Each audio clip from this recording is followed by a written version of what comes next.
Bonjour à tous, je voulais profiter de cette vidéo pour annoncer la sortie du nouveau modèle, le modèle GRU V1 Mini, donc une version plus légère et plus rapide que la version précédente.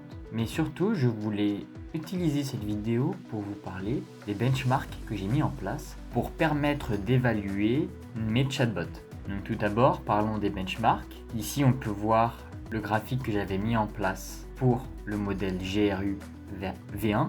Donc ici, on a 4 benchmarks différents. Alors le premier, c'est un test sur toutes les questions que le modèle a appris.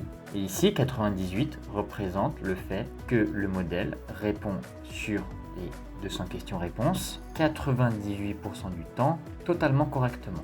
Ici, New Questions, donc c'est des questions qu'il n'a jamais vues. Il a fait 0% sur ces questions. 0 réponse juste. Donc ici, je n'ai pas compté le nombre de réponses justes, mais le nombre de mots justes qu'il a trouvé, pour quand même avoir une estimation.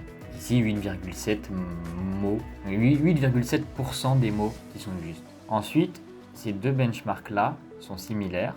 C'est comme le premier, avec des questions qu'il a déjà vues, mais où un mot aléatoire est changé, est rendu inconnu. Et celui-ci, lorsque deux mots aléatoires sont rendus inconnus. Maintenant, parlons du nouveau modèle, le modèle GRU V1 Mini. Ce modèle a la particularité, comparé à son prédécesseur, à la version complète, d'avoir une seule couche de GRU. Et je remarque que j'ai fait une faute, il manque un T ici. Peu importe, ici voici une comparaison de nos deux modèles, le modèle standard. On remarque tout de suite que le modèle plus petit répond moins souvent aux questions, de manière quoi. Ce qui est étrange, c'est qu'on remarque qu'il arrive mieux, avec 51% contre 39 et 26% contre 18, à répondre sur des questions qui sont mal formées, où il va manquer un mot, ou un mot ne sera pas le bon.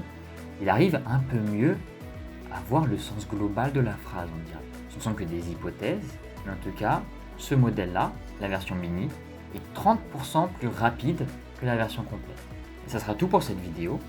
J'espère qu'elle vous aura éclairé sur les différents tests que j'ai mis en place pour évaluer les modèles, et j'espère que vous appréciez le développement expérimental de ces modèles et que peut-être prochainement, lors de la sortie du GRU V1.1, qui sera sous la même architecture que ces modèles-là, mais avec un entraînement différent, peut-être que je rendrai public les modèles.